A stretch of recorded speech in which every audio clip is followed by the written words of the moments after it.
Shalom. Apa kabar? Dahsyat luar biasa. Yes.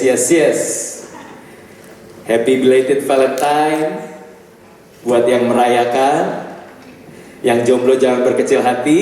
Coba lagi tahun depan ya. Kita bersyukur saudara sekalian boleh ada di hari yang berbahagia ini ya, di bulan Februari.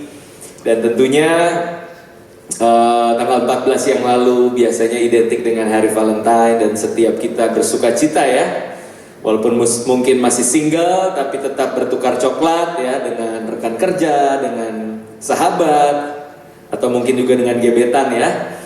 Dan kita semua menikmati tentunya masa-masa yang indah berbicara tentang hari kasih sayang, bulan kasih sayang gitu ya. Maka saya percaya tema hari ini pun tidak jauh-jauh ya, sangat relate dengan pembahasan yang biasanya kita bicarakan di hari Valentine, yaitu tentang pasangan hidup. Maka hari ini kita akan belajar sama-sama dengan sebuah tema yang diberikan kepada saya, judulnya Right or Wrong. Bilang sama saya, right or wrong? Benar atau salah? Wah, ini menarik ya kalau ngomongin soal cinta-cintaan ya. Mana nih yang benar, pasangan yang dari Tuhan dan mana yang bukan daripada Tuhan. Nah, sebelum kita belajar lebih dalam, saudara sekalian, saya perkenalkan diri terlebih dahulu. Karena terakhir kali saya melayani tempat ini rasanya sudah cukup lama ya, jelas sebelum pandemi, dan rasanya saya memperkenalkan diri sekali lagi. Nama saya Randy Chandra Dinata. Shalom. Dan saya sudah menikah. Saya punya seorang istri, ya jelas seorang istri ya, namanya Dita, dan punya 2 orang anak, namanya Dominic yang laki-laki usia 8 tahun, dan juga Emily perempuan usianya menjelang 4 tahun, nanti bulan April ini 4 tahun. Dan saya melayani di GBI Ebenezer, nggak jauh dari tempat ini saudara, di Menteng, Jakarta Pusat. Pengembalaan dari Bapak Pendeta Amos Hosea. Dan saya di sana dipercaya sebagai youth pastor, mengembalakan anak-anak muda, namanya Master Plan Youth. Dan senang banget kalau siang hari ini boleh membagikan kebenaran firman Tuhan di tengah-tengah saudara sekalian dengan tema yang sudah diberikan kepada saya, right or wrong. Nah, saudara, tema ini tentunya ya, disclaimer dikit bahwa sangat tepat untuk membangun sebuah awareness bagi anak-anak muda Kristen, khususnya yang belum menikah ya. Di tengah-tengah tempat ini ada yang belum menikah, boleh lambaikan tangan? Oh, banyak ya, oke. Nah, rasanya tema ini akan sangat tepat bagi saudara sekalian untuk bisa memiliki awareness ya, untuk bisa memilah-milih kira-kira siapa sih pasangan yang tepat yang Tuhan berkenan atasnya di dalam hidupku gitu ya. Itu untuk yang belum menikah. Nah, yang sudah menikah ada? Oke ya, gak usah setengah tiang dong, ayo. Nah, saudara, untuk yang sudah menikah ya, tentunya di dalam kekristenan no turning back ya. Tidak ada opsi untuk memilih-milih lagi ya. Jadi kalau sudah menikah, saya sarankan saudara untuk menutup mata rapat-rapat. Dan ya, saya percaya mungkin saudara punya struggle, saudara punya pergumulan di dalam rumah tangga ya, dan mungkin perjalanannya tidak mulus-mulus amat gitu ya. Tapi saya percaya tidak ada yang mustahil bagi Tuhan. Amin. Ya, apapun keadaan rumah tangga kita, di dalam relationship kita, ketika kita mau serahkan itu ke dalam tangan Tuhan, kita mau merendahkan diri untuk sama-sama di dalam satu kapal yang sama dengan nahkoda yang sama, yaitu Yesus Kristus, saya percaya rumah tangga kita pasti bisa diberkati oleh Tuhan. Amin. Nah, tapi khususnya buat hari ini saudara ya, lebih banyak bicara tentang mereka yang belum menikah tentunya ya, untuk mereka bisa memilih pasangan yang tepat. Nah, saudara, untuk memiliki seorang pasangan yang tepat sangat penting untuk kita sebelumnya memiliki kriteria ya, untuk kita bisa memilih dan pada akhirnya menemukan pasangan yang tepat yang berasal daripada Tuhan.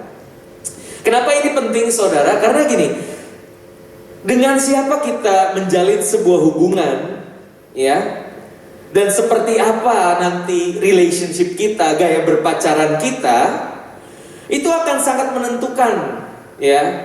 Kita akan menjadi pribadi yang seperti apa, dan juga seperti apa masa depan kita. Pasangan hidup itu sangat menentukan. Bahkan ada yang berkata dua hal yang paling penting yang harus kita tidak boleh salah pilih atas dua hal ini. Yang pertama, siapa Tuhan dan Juru Selamat atas hidupmu, dan yang kedua, siapakah pasangan hidupmu. Ya, karena sekali lagi itu akan sangat menentukan apakah engkau akan menghadirkan surga lebih awal di bumi ini, atau justru sebaliknya. Neraka sebelum waktunya, saudara. Ketika kita salah pilih pasangan, diberkati dalam pernikahan, dan harus menjalani sebuah rumah tangga yang tidak mudah. Nah, sekali lagi saya katakan bukan artinya mustahil untuk diperbaiki, tapi PR-nya pasti lebih banyak, ya, ketimbang ketika kita di dalam masa single kita punya awareness yang baik untuk kita bisa memilih pasangan yang tepat. Nah, sekarang yang menjadi pertanyaan adalah bagaimana kita memilih pasangan yang tepat, ya, dan bagaimana kita menjalani sebuah relationship yang sehat. Ya, itu dua pertanyaan yang akan kita jawab siang hari ini. Bagaimana kita memilih pasangan yang tepat, mana yang right, mana yang wrong, ya, dan bagaimana kita menjalani sebuah hubungan relationship, khususnya sebelum pernikahan, ya, pacaran yang sehat. Nah, minimal ada 3 poin, saudara, yang saya mau bagikan pada siang hari ini. Excited? Yang jomblo excited? Biasa kalau tema-tema ini di kalangan anak muda, wah, biasanya kalau datang ibadah 50, ngomongin cinta-cintaan 100 orang yang datang biasanya gitu, saudara, ya. Nah, kita akan bahas beberapa poin, ya, bagaimana memilih pasangan yang tepat. Yang pertama, saudara, sebelum kita mencari pasangan yang tepat untuk diri kita, hal yang pertama bicara tentang ini, mulailah untuk menjadi pasangan yang tepat. Jadilah pasangan yang tepat. Wah, ini udah ada catatannya di belakang, ya, luar biasa. Nah, saudara, ini menjadi penting untuk kita memperhatikan kesiapan diri, ya, bagaimana kerohanian kita, bagaimana sikap perilaku karakter kita sebelum kita mulai mencari seseorang yang tepat di dalam kehidupan kita. Saudara, pribadi yang siap untuk memulai sebuah relationship adalah mereka yang pertama-tama telah menemukan terlebih dahulu kebahagiaannya di tengah kesinggelannya. Ya, coba renungkan baik-baik, saudara. Orang yang siap in a relationship adalah mereka yang telah menemukan terlebih dahulu kebahagiaan di tengah kesinggelannya.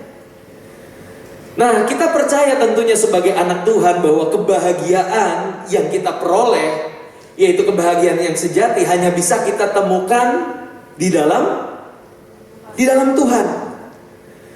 Kalau kita cari kebahagiaan di luar Tuhan, sebelum kita penuh di dalam Dia, maka at the end, percayalah saudara, kita akan menjadi kecewa, dan pada akhirnya gak pernah menemukan kebahagiaan yang sejati, karena kita mencari sesuatu di luar Tuhan, dan kita berusaha untuk mengisi kekosongan hati kita dengan sesuatu atau seseorang itu, dan jelas sampai kapanpun tidak akan pernah klop di hati kita, karena ada satu lubang di hati kita yang bentuknya unik, bentuknya khas, dan itu nggak bisa diisi oleh siapapun juga maupun apapun juga, entah itu uang, posisi, popularitas, dan sebagainya. Tapi kekosongan itu hanya bisa diisi oleh Tuhan. Mazmur pasalnya yang ke-37 ayat 4, saudara. Mazmur pasalnya yang ke-37 ayat yang ke-4. Saya bacakan saja. By the way, Alkitab yang di tangan saya ini adalah Alkitab yang berbeda yang biasa kita miliki, saudara. Ini namanya Alkitab Terjemahan Baru edisi kedua. Ya, Terjemahan Baru edisi kedua. Dan ini baru dipublish tahun ini, tahun 2023. Khususnya kemarin di launching tanggal 9 Februari, saudara. Dan sedikit background ya, sebelum kita masuk saya jelasin sedikit tentang Alkitab ini. Alkitab yang selama ini saudara miliki dan saya miliki itu adalah Alkitab terjemahan baru edisi pertama. Dan itu dicetak tahun 1974 saudara, pertama kali dipublish. Dan saudara bayangkan dari tahun 1974 sampai tahun ini, artinya itu ada 49 tahun yang telah terlewati. Dan saudara bayangkan berapa banyak kata, kalimat, bahasa yang mengalami pergeseran makna. Ya contohnya ya, di dalam terjemahan baru edisi pertama itu ada kata ganja di Alkitab saudara. Dan kalau di masa sekarang, ganja itu kan ngomongin soal apa? Semacam ini ya, bahan narkotika ya. Tapi sebenarnya waktu di tahun 74 itu, ganja yang dimaksud itu adalah balok. Balok yang digunakan untuk konstruksi bangunan. Bayangkan pergeseran maknanya sudah sedemikian rupa. Nah maka dari itu Lembaga Alkitab Indonesia mengupdate kata-kata yang dirasa sudah tidak relevan dengan keadaan zaman ini, dan ada beberapa kata yang diperbaharui saudara. Dan puji Tuhan LAI sudah menerbitkan ini terjemahan baru edisi kedua, dan saudara bisa order. Belum dipublish di Gramedia atau di toko buku manapun, tapi saudara bisa order melalui Instagram @lembaga-alkitab Indonesia. Ya, ini saya bukan salesnya LAI ya, by the way. Cuma mau berbagi kabar sukacita ya, bahwa Alkitab kita sudah terupdate dengan bahasa yang lebih relate, saudara. Nah, kita kembali ke Alkitab. Di Mazmur pasal yang ke-37 ayat yang ke-4. Saya coba bacakan dengan terjemahan baru edisi kedua ya. Di sini dikatakan, bersukalah dalam Tuhan, maka Ia akan memberikan kepadamu hasrat hatimu. Bersukalah dalam Tuhan. Nah, tapi kalau bahasa terjemahan baru edisi pertama, bergembiralah karena Tuhan. Bersukalah dalam Tuhan. Nah, saudara harus bisa bedakan antara bergembira karena Tuhan dan juga bergembira karena berkat Tuhan. Itu dua hal yang berbeda. Kalau kita bergembira karena berkat Tuhan adalah ketika kita, let's say, dapat jodoh, dapat prestasi di dalam karir, dapat kenaikan jabatan dan sebagainya, itu bergembira karena berkat Tuhan. Tapi Alkitab nggak berkata bergembiralah atau bersukalah karena berkatnya, tetapi karena siapa? Pribadinya. Karena Tuhan itu sendiri. Nah makanya saudara, level kekristenan kita harus sampai di titik di mana kita dengan segenap hati, dengan ketulusan kita berkata, Christ is enough. Sebelum kita bisa dengan tulus mengenal dan mengalami Tuhan sebagai pribadi yang cukup bagi kita, maka kita tidak akan pernah merasa cukup dengan apa yang Tuhan berikan, dan kita akan selalu mencari sesuatu atau seseorang. Sehingga makanya ada istilah yang terkenal, soulmate, belahan jiwa. Nah, sejatinya soulmate ini sebuah istilah yang bukan berasal dari Alkitab, saudara. Tapi ini adalah sebuah mitologi Yunani, ya, dimana ketika itu manusia adalah manusia yang super, ya, ras tertentu, saya lupa nama rasnya. Tapi ketika itu Zeus melihat bahwa manusia yang super ini menjadi ancaman bagi dewa-dewa. Akhirnya Zeus membelah manusia itu menjadi dua bagian, laki-laki dan perempuan. Sehingga akhirnya ada istilah belahan jiwa. Karena tanpa dia maka aku nggak bisa lengkap, aku nggak bisa jadi pribadi yang whole. Nah, apakah ini konsep yang benar sesuai dengan Alkitab? Ternyata tidak, saudara. Kita tanpa siapapun bisa menjadi pribadi yang utuh, pribadi yang penuh di dalam Tuhan. Amin. Aminnya kurang yakin, satu doang. Iya loh, harus sampai titik itu, saudara. Karena kalau enggak, percayalah, relationship kita tidak akan pernah berjalan dengan baik. Karena kita justru merasa diri tidak utuh tanpa dia. Dan keberadaan si dia itu harus memenuhi keinginan saya, memenuhi desire hati saya. Selama itu belum terjadi, aku belum bisa bahagia. Dan akhirnya apa, saudara? kasih yang sejatinya adalah memberi kehidupan, memberi kebahagiaan, itu berganti menjadi apa? Menuntut kebahagiaan dari orang lain. Dan percayalah, hubungan yang seperti ini tentunya tidak akan berbahagia. Saya tadi minta tolong disiapkan 2 gelas, bisa minta tolong diantarkan ke saya. Kebetulan saya cukup haus, enggak ya. Ini ada sedikit analogi, saudara. Oke, terima kasih. Di tangan saya ini ada 2 gelas, ya. 2 gelas yang apa ini? Setengah isi atau setengah kosong? Ya terserah lah ya, sama aja ya. Nah, beginilah gambaran dari 2 orang yang mulai menjalin kasih, namun di luar kepenuhan di dalam Tuhan. Jadi masing-masing masih setengah penuh, belum menemukan kepenuhannya di dalam Tuhan. Akhirnya apa? Ketika mereka mulai menjalin relationship, maka ada satu yang dominan, dia akan menuntut sesuatu dari pasangannya. Lu bahagiain gua dong, lu ikutin dong apa yang gua mau, biar gua happy, biar gua senang. Akhirnya apa? Kebahagiaannya dicurahkan kan? Nah, yang ini happy, yang ini bucin.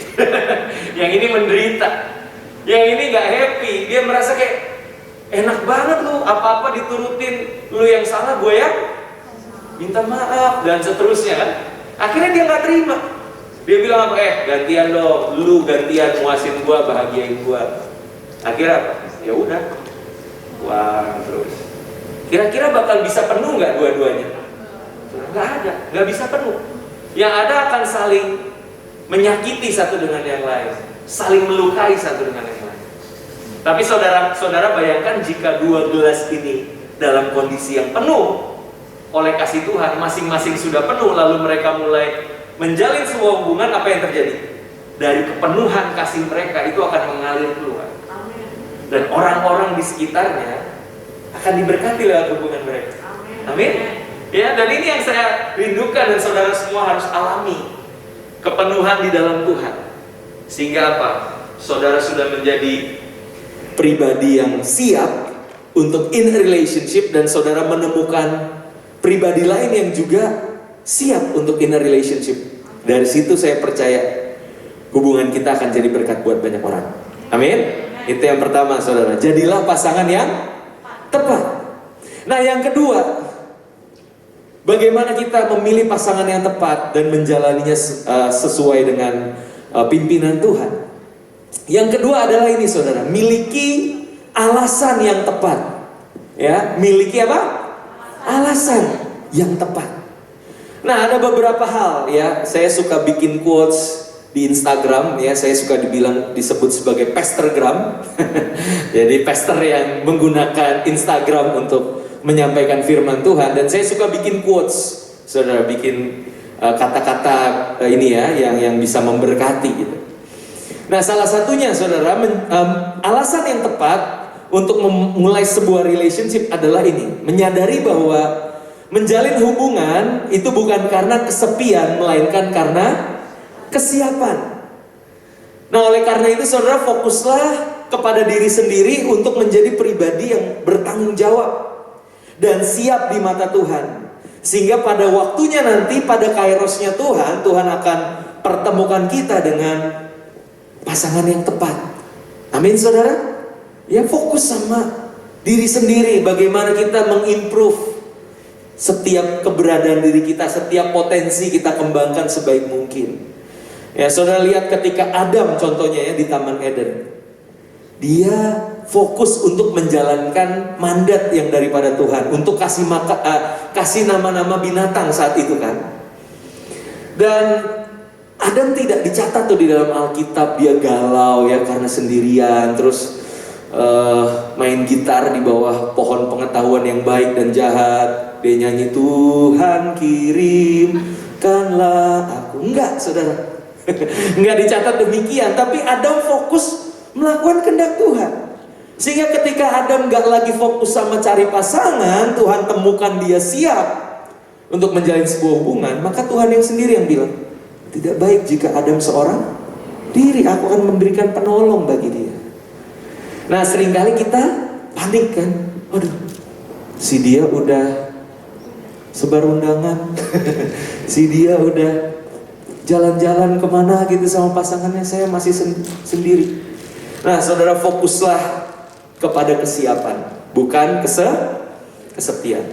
Berikutnya saudara, alasan yang tepat bahwa tujuan pacaran itu adalah untuk pernikahan kudus, bukan sekedar mengisi status. Ya, berapa banyak anak muda yang ketika melihat statusnya dulu masih zamannya Facebook tuh ya, single in a relationship, it's complicated. Dan dia ngeliat teman-temannya semua udah married in a relationship dan dia terus-terusan masih single. Akhirnya apa? Dia merasa diri kurang bernilai, saudara. Dia merasa diri kurang berharga ketika ditanya masih jomblo, ya kan? Dia nggak bisa jawab tuh karena identitasnya terancam, saudara. Ada rasa insecure di sana. Nah, dalam hal inilah saudara, kita mesti menyadari bahwa nilai diri dan keberhargaan kita itu tidak ditentukan dari status ataupun penilaian manusia, melainkan dari apa kata Tuhan. Itulah yang menjadi nilai diri dan keberhargaan kita. Kita sudah mulia dan berharga apapun status kita, amin. Mau kita single, kita tetap anak Tuhan. Mau kita in a relationship, kita pun anak Tuhan. Karena kita dicipta, yang pertama kita dicipta segambar dan serupa dengan Allah. Dan yang berikutnya karena kita ditebus, saudara. Bukan dengan barang yang fana, bukan dengan emas dan perak, tapi dengan darah Kristus. Itulah nilai diri kita, itulah keberhargaan kita, amin.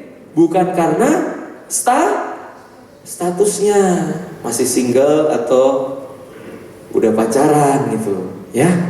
Jadi boleh lihat kanan kirinya, tenang aja, kamu berharga kok, walaupun single. Amin, amin saudara. Yes. Nah berikutnya, alasan yang tepat untuk menjalin hubungan, khususnya di dalam setelah melalui masa PDKT masuklah ke masa pacaran.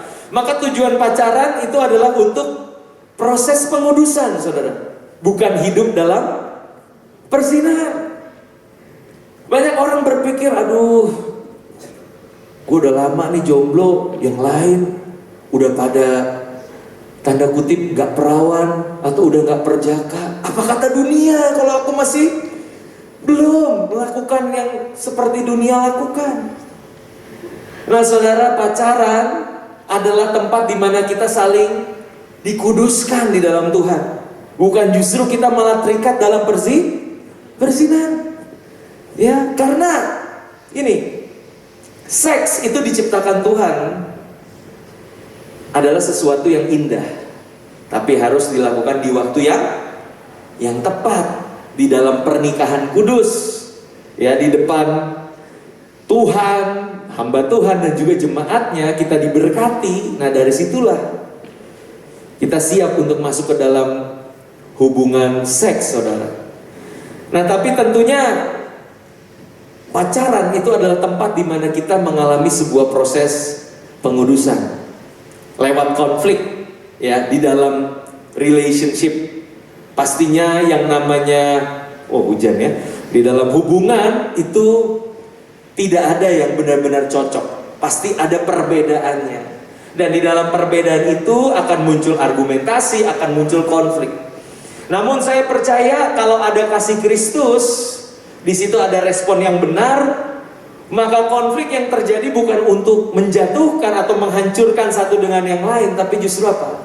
Saling menajamkan, saling memproses karakter masing-masing untuk semakin serupa dengan Kristus, ya kan? Amsal pasal yang ke-27 ayat 17, besi menajamkan besi, orang menajamkan sesamanya. Di dalam konflik kita menjadi ahli dalam hal mengasihi dan mengampuni seperti Kristus. Ya, maka ada quotes yang bilang hubungan yang everlasting itu bukan terdiri dari dua orang yang sudah sempurna, melainkan terdiri dari dua orang yang terbiasa untuk saling mengampuni, saudara. Oke, jadi ayo belajar mengampuni pasangan kita seperti Kristus telah mengampuni kita. Nah, tapi ada catatan penting saudara, di dalam masa pacaran memang kita harus mengasihi dan mengampuni, tapi saudara harus perhatikan untuk 3 hal ini ada pengecualian saudara. Minimal 3 hal ini ya. Yang pertama tadi diajak berbuat dosa, dipaksa untuk berzina ya oleh pasangan kita, apalagi kalau udah menggunakan kalimat-kalimat yang memanipulasi. Ya elah gitu aja nggak mau, masa nggak sayang sih sama aku, nggak percaya sih sama aku gitu kan. Pertama diajak berbuat dosa, lalu apa? Diselingkuhin ya. Tolonglah ya, tolong. Saudara harus bisa bedain ya. Kesempatan diberikan, tapi kalau udah diselingkuhin, pikirlah berkali-kali ya sebelum memutuskan untuk melanjutkan hubungan tersebut. Atau dijadikan apa? Samsak tinju, saudara, alias kekerasan di dalam hubungan. Nah, yang model begitu, ayolah saudara, ya beranikan dirimu untuk keluar dari hubungan yang toksik itu, ya. Istilahnya itu harus berani amputasi, saudara. Ya, amputasi hubungan itu rasanya sakit dan gak enak, tapi itu berguna daripada seluruh tubuh kita. Kalau ada satu bagian yang busuk, satu bagian yang bisa menjalar ke seluruh tubuh, lebih baik di-cut bagian itu. Walaupun sakit, walaupun gak enak, tapi itu menyelamatkan seluruh tubuh. Amin? Kurang keras amin ya? Ya, yang lagi terikat dalam toxic relationship, saya doakan semoga Tuhan kasih jalan keluar ya. Nah, tentunya ini kita lewat saja ya karena waktu terbatas saudara. Tapi yang jelas, seks itu adalah sesuatu yang indah dari Tuhan. Asalkan apa? Dilakukan di waktu yang tepat dengan pribadi yang tepat di dalam pernikahan kudus. Itu yang kedua saudara, miliki alasan yang tepat. Dan yang ketiga saudara, bicara tentang memilih pasangan yang tepat, maka poin yang ketiga yang terakhir bicara tentang ini. Temukan pasangan yang seimbang. Oke, temukan pasangan yang seimbang. 2 Korintus pasalnya yang ke-6 ayat yang ke-14. Di situ dikatakan, janganlah kamu merupakan pasangan yang tidak seimbang dengan orang-orang yang tak percaya. Sebab persamaan apa yang terdapat antara kebenaran dan kedurhakaan, atau bagaimana terang dapat bersatu dengan gelap? Perhatikan saudara bahwa Alkitab mengatakan janganlah kamu merupakan pasangan yang tidak seimbang. Pasangan yang seimbang tentunya itu levelnya di atas pasangan yang seiman. Kalau yang seiman aja belum tentu seimbang, apalagi yang tidak seiman. Amin. Nah, ini semoga nggak ada pelakunya nih teman ini ya. Cuma seringkali itu pertanyaan klasik ya, yang sudah ribuan tahun ditanyakan. Kak, boleh nggak pacaran beda agama gitu ya? Ya gitu kan. Tapi biarlah lewat hubunganmu justru orang lain diberkati saudara. Lewat keberadaan kalian berdua di situ orang bisa ngerasain ada kasih Tuhan, ada kebaikan Tuhan yang mengalir lewat relationship. Amin saudara. Amin buat firman Tuhan. Kita pejamkan mata, kita berdoa. Bapa dalam surga, kami sungguh mengucap syukur Tuhan untuk siang hari ini. Beberapa poin-poin yang boleh kami dengar, boleh kami renungkan bersama ya Tuhan. Di dalam kami memilih pasangan yang berasal dari Tuhan. Kami tahu Tuhan, relationship itu bukanlah hal yang simple.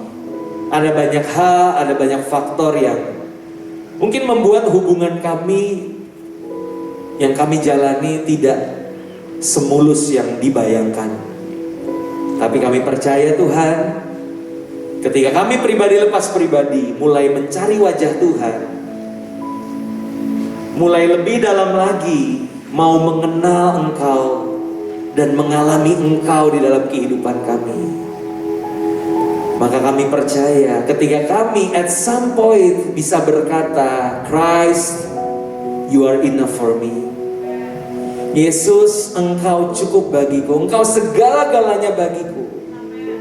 Sehingga kebahagiaanku tidak ditentukan dari siapapun dan apapun di luar Engkau, tetapi aku menemukan kedamaian, aku menemukan kebahagiaan justru di dalam pribadi-Mu. Dan kalau aku ada bersama dengan Dia yang adalah pasanganku, maka aku ada untuk membagikan kebahagiaan. Aku ada untuk membagikan berkat-berkat Tuhan kepada pasanganku. Berkati anak-anak-Mu di tempat ini ya Tuhan. Aku berdoa buat setiap kami yang hari ini mungkin ada dalam pencarian, di dalam kesendirian mereka ya Tuhan. Tapi aku percaya Engkau gak biarkan mereka kesepian. Tapi Tuhan, Engkau perlengkapi kami, bahkan Engkau persiapkan kami, sehingga kami percaya ketika waktunya Tuhan itu datang, kairosnya Tuhan itu datang, kami siap. Kami tidak menyia-nyiakan waktu kami. Kami tidak menyia-nyiakan kehidupan kami untuk dihabiskan dengan orang yang tidak tepat, yang tidak sesuai dengan kehendak Tuhan. Tapi kami bisa menjalani sebuah relationship yang sehat, yang berkenan di mata Tuhan, mempermuliakan Tuhan, dan menjadi berkat buat banyak orang.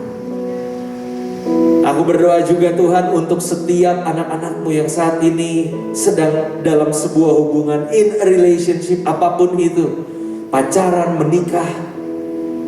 Aku berdoa Tuhan, kiranya kasih Kristus yang menguasai kami, sehingga bukan lagi tentang aku, bukan lagi tentang pasanganku, tapi ini tentang Engkau.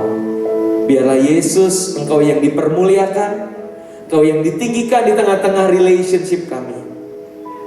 Kasih-Mu menguasai setiap hati dan pikiran kami Tuhan. Berkati anak-anak-Mu di tempat ini Tuhan. Aku percaya yang terbaik dari Tuhan bagi setiap anak-anak-Mu.